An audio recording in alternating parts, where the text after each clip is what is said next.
طيب عندنا نهايات أخرى كتعلق أيضا بالدالة الأسية نيبيريا. عندنا النهاية الأولى هي لا ليميت عندما يؤول إكس إلى بلوس لانفيني ديال إكسبونسيال إكس على إكس أس أن هي بلوس لانفيني. وعندنا النهاية الثانية عندما يؤول إكس إلى موان لانفيني ديال إكس على بويسونس أن فوا إكسبونسيال إكس تعطينا هي صفر. دونك نحاول نديمونطريو هاد النهاية الأولى هي لا ليميت، ولكن بغيتكم تنتبهوا معايا مزيان لأن الديمونستراسيون بالنسبة للناس اللي مهتمة شوية سا شوية دي كالكول. إذا غنكتبو غير التعبير باش منبقاوش نكررو ديك لا ليميت. اوكي عندنا اكسبونسيال اكس على اكس على بويسونس ان. انتبهوا نحاولوا نتوصلوا لشي تعبير اللي فيه هاد التعبير ديالنا اللي هو اكسبونسيال اكس على اكس، يعني اكسبون ديال شي حاجه على شي حاجه اللي ديك الحاجه كتمشي بلس لانفيني. اوكي اذا غنبداو على بركه الله. اول خطوه هذيك اكس غنديروها هي اكس على ان فوا ان مزيان، وفي المقام غنديرو اكس على بويسونس ان على ان على بويسونس ان وغنضربو في ان على بويسونس ان. مفهوم؟ الناس اللي ما فهمتش دونك الى هذا اختزلناه مع هذا غيبقى لنا دو تير، ولا هذا اختزلناه مع هذا غيبقى لنا اكسبونسيال اكس. طيب تساوي اكسبونسيال اكس على ان فوا ان، نقدروا نكتبوا على الشكل ديال اكسبونسيال اكس على ان أس ان ياك. وفي المقام ناخدو هذا ونخليوه هنا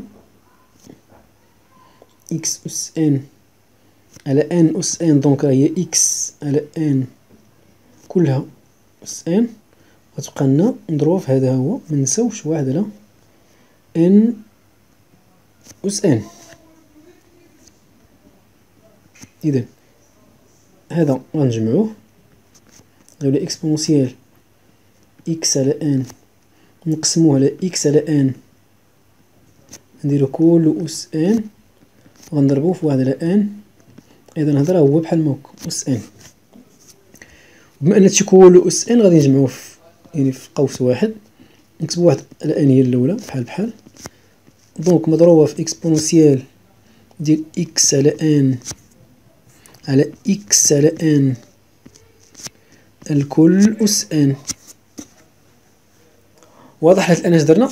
إذا هنا سوا نديرو يعني شوشمون د فاريابل نديرو إكغيك هي إكس على ان، وبالتالي ملي يكون إكس كيمشي لبلوس لانفيني في إكغيك كيمشي لبلوس لانفيني. إذا غتولي عندنا التعبير ديالنا هو واحد على ان مضروب في إكسبونسيال إكغيك على إكغيك مع إكغيك يؤول إلى بلوس لانفيني. عندنا إكسبونسيال إكغيك على إكغيك كيمشي لبلوس لانفيني، وعندك تقول لي ان سور ان طون فيغ زيرو. خطأ. ان راه سيت ان نومبر دون ان ايطوال، دونك راه عدد معلوم ماشي هو المتغير باش نقولوا راه هذاك سيت اون نحسبوا لا ليميت ديالو. إكغيك هو المتغير اللي هو إكس عوضناه بإكغيك حيت درنا غير متغير فقط. إذا هذا ماشي متغير. بلوس لانفيني فوا ان نومبر تعطينا هادشي كامل كيمشي لبلوس لانفيني. بلوس لانفيني إلا درنا أس ان غتبقى هي بلوس لانفيني.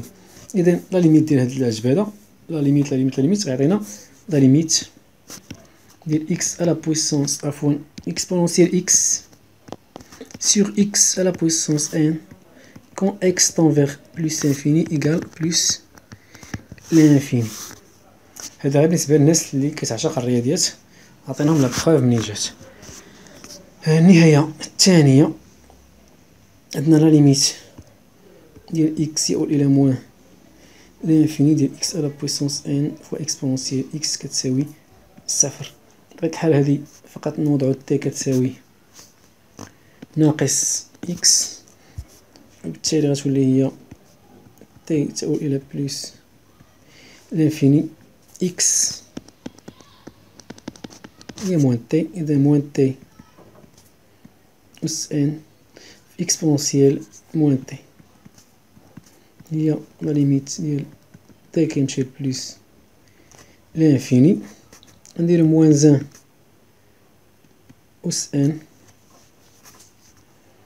في تي أس ان على اكسبونسيال تي.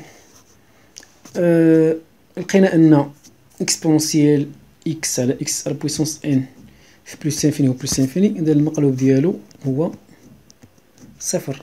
دونك كتساوي بلوز او موان ان فوا زيرو ايكال زيرو، لان موان ان على بويسونس ان اما كيساوي بلس ان اما موان ان على حسب لا باريتي ديال ان. الا كان ان بير يعطينا ان، الا كان ان امبير يعطينا موان ان. دونك الا كان ان زوجة يعطينا واحد، الا كان ان فردي يعطينا ناقص واحد، وبالتالي يعطينا زائد او ناقص واحد ضربناه في صفر سوا زائد سوا ناقص واحد يعطينا صفر. وبالتالي النهاية ديالنا حنا يعني ديمونطريناها بكل بساطة. كما سبق وشرنا طبعا كنا محتاجين ان نستخدموا المشتقة ديال الدالة اكسبونسيال اكس. فطبيعة الحال تكلمنا على ان المشتقة ديالها هي نفسها. جات الفقرة فاش غادي يعني نخصو المشتقة ديال الدالة اكسبونسيال اكس. اذا الدالة اكسبونسيال اكس هي قابلة للاشتقاق على ار. الدالة اكسبونسيال اكس قابلة للاشتقاق على ار، و اكسبونسيال اكس بريم كما سبق وكتبناها هي نفسها اكسبونسيال اكس. اما بالنسبه للمشتقه ديال اكسبونسيال ديال واحد التعبير معين، فطبيعه الحال خصها تكون قابل للاشتقاق على المجال، مثلا المجال معين اي لتكون اي داله قابله للاشتقاق على مجال معين اي. اذا الداله اللي هي معرفه بما يلي اكسبونسيال إلى إكس أيضا غتكون قابلة للاشتقاق على إي، ومشتقتها هي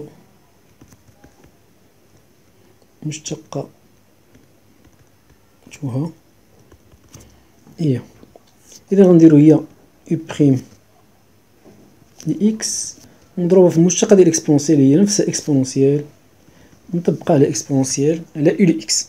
علاش هكا؟ لأن بطبيعة الحال إكسبونسيال إي لإكس ما هي إلا بطبيعة الحال مركب دالتين إكسبونسيال والدالة إكس إي. تنعرفو أن المشتقة ديال إف غون جي هو جي بريم فوا إف لي جي. إذا جي بريم في هاد الحالة هي إي، جي إي بريم دونك جي هي إي، إذا جي بريم غتكون هي إي بريم فوا إكسبونسيال المشتقة ديال إكسبونسيال هي نفسها دونك إكسبونسيال ديال إي لإكس. إذا هي إي بريم لإكس فوا إي أو دو أو لإكس، أو دو أو لإكس. النطق عندنا ما شاء الله. طيب ملاحظة هنايا أنه بطبيعة الحال الدالة إكسبونسيال أو لإكس عندها نفس دونك هذه إشارة فقط، عندها نفس التغيرات ديال أو بريم ديال أو لإكس، عندها نفس التغيرات ديال أو مكتوباش عندنا هنا ديال أو لإكس. علاش؟ لأن لاحظنا المشتقة ديالها ديال هذا التعبير هذا هو أو بريم فوا إكسبونسيال أو، دونك هذا كنعرفو أنه دائما موجب. دونك الإشارة ديال إكسبونسيال بريم ديال المشتقة ديال هادشي غتكون هي، دونك خصني ندير هنا غير المشتقة باش تكون الأمور مضبوطة. إذا المشتقة ديال إكسبونسيال أو لإكس هي أو بريم فوا هذا موجب، دونك الإشارة ديال المشتقة ديال أو إكسبونسيال أو لإكس هي الإشارة ديال أو بريم لإكس طبيعة الحال. وبالتالي نفس التغيرات عند أو لإكس وإكسبونسيال أو لإكس.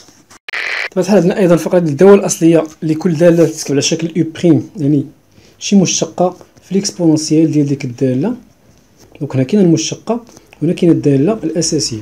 دونك الدول نكتبو أنه إذا كانت يعني خص تكون أو بريم بطبيعة الحال قابلة للاشتقاق، سينو هاد الكتابة ما يكونش عندها معنى. إذا كانت أو دالة قابلة للاشتقاق على مجال إي، فإن الدوال الأصلية للدالة للتعبير ديالها إكس كيعطينا أو بريم لإكس في إكسبونسيال أو لإكس، هي تكتب على شكل إكس إكسبونسيال أو إكس زائد ك، حيث ك عدد حقيقي. طبعا كمثال